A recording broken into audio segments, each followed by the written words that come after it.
আসসালামু আলাইকুম। আপনাদেরকে একটা বিশেষ তথ্য জানাচ্ছি যে লায়লা আপুর ছেলে লাইভে এসে কি বলতেছে দেখেছেন? এটা আসলে কতটুকু সত্যি ওনার ছেলের ছবি দেওয়া আছে এবং কথাগুলো শুনলে বুঝতে পারবেন আসলে এটা কি আসলে তার ছেলে কিনা, বা তার যদি ছেলে হয়ে থাকে তাহলে সে কেন মানে কোনো প্রশ্ন বা কোনো উত্তর দিচ্ছে না, এটা ওর ছেলের মুখ থেকে শুনবেন। ভিডিওটা দেখলে আপনি বুঝতে পারবেন আসলে এটা কি সত্যি ঘটনা না মিথ্যে নাকি। করে তাহলে আমি কথা দিলাম এই লাইভে যে আমি আর কখনোই আমার আম্মুকে নিয়ে ভিডিও বানাবো না। আমাকে কয়েকটা নিউজ থেকে করেছে, মেইল করা হয়েছে, তবে আমি তাদের সামনে যেতে চাইনি। আম্মুর কাছে অলরেডি এই ভিডিওটা পৌঁছে গেছে, তারপরেও তিনি তার কোনো তার ছেলে এসে দেখেন, শুনলেন তো তার ছেলে কি বললো লাইভে এসে বললো তার আম্মু তার রেসপন্স করছে না, এবং মিডিয়া থেকে তাকে অনেকবার মেইল করেছেন, করেছেন, তারপরেও সে রেসপন্স। এই জন্য বলছে যখন আম্মুর যখন রেসপন্সিবিলিটি নাই তাহলে আমি আর কখনোই ভিডিও বানাবো না, তো আমার আম্মুকে নিয়ে এবং কোনোদিন যাবো না।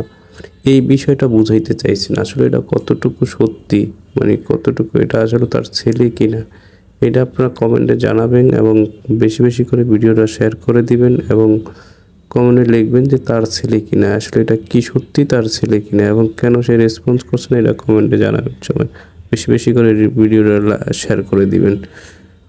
বুঝতে পারছেন আপনাদের শেয়ারের মাধ্যমে এটা তথ্যটা বেরিয়ে আসবে, এটা সত্যিটা কত সত্যি হয়েছে, এটা আসলে সত্যি কিনা বলো। এবং মামুনের সাথে তার সম্পর্ক ছিল, মামুন ছেড়ে চলে গেছে এবং মামুন ভাই তো আসলে তার জায়গা থেকে সে কতটুকু জানি না, আসলে ওনাদের সবসময় এরকম হয়ে থাকে। এবারও সেম প্রবলেমটা হইতেছে, আসলে তারা অনেক তর্ক করছে এবং তাদের বিষয়টা নিয়ে আসলে আমি কথা বলতে ওরকম ইচ্ছুক না। আর তাদের মন চাইছে থাকবে না, তাদের ব্যক্তিগত ব্যাপার, কিন্তু সেটা নিয়ে আমার কোনো মাথা ব্যথা নেই। কিন্তু ছেলে যদি সন্তান থাকে তবে অবশ্যই তার স্নেহ ভালোবাসা পাওয়ার অধিকার আছে এবং মায়ের অধিকার আছে, মার থেকে অবশ্যই জানার অধিকার আছে যে আমি তার ছেলে বা সন্তান, এটা তাকে অবশ্যই তার দিতে হবে না। এটা এই সন্তানটা কার, কে, কীভাবে আসলে, এটা প্রশ্ন আসতে পারে, বিভিন্ন ধরনের প্রশ্ন করতে পারে, সমালোচনার সম্মুখীন হতে পারেন। কিন্তু সেই জন্য বলবো যে আসলে সত্যি যদি হয়ে যায় অবশ্যই লায়লা আপু এটার উত্তর দিবেন এবং জানাবেন মিডিয়াকে আসলে উনি সত্যিটা কতটুকু, এটা আসলে আমি সেটাই আপনাদের কাছে জানতে চাইতেছি এবং আপনারা সবাই সেটা জানাবেন আমাকে। এবং আপনাদেরকে এটা আমার রিকোয়েস্ট যে আসলে কতটুকু সত্যি বা কতটুকু রিয়েল এই ঘটনাটা।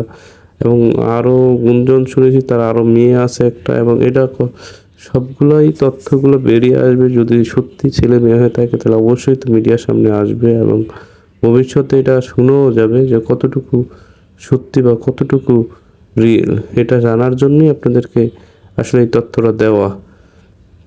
লাস্ট পর্যন্ত শুনতে পারবেন যে আসলে তার ছেলের যে কথাগুলো এটা আসলে কতটুকু গ্রহণযোগ্য আর কতটুকু সত্যি, এটা আসলে জানার জন্যই আমাদের এই ভিডিওটা। আপনারা বেশি বেশি ভিডিওটা শেয়ার করে দেবেন এবং কমেন্টে জানাবেন আজও কি সত্যি ঘটনা কিনা না মিথ্যে কোনো কেউ কারণ আমি মানে দোষ সরাচ্ছে, ছেলে না অথচ দোষ সরাচ্ছে, এরকম যদি হয়ে থাকে অবশ্যই তার থেকে এটা আশা করছি না। এবং যদি সত্যি তার ছেলে হয়ে থাকে অবশ্যই এটা রেসপন্সিবিলিটি তার, এবং সে এটা রেসপন্সিবিলিটি নিবে এবং সে এই বিষয় নিয়ে কথাও বলবেন। অবশ্যই তাকে ফোন দিবে, যদি না বলা হয় মিডিয়ার সামনে আসিও না, ঠিক আছে যা হয়েছে আমি তোমার খোঁজ খবর নিব, এটা হলো আলাদা বিষয়।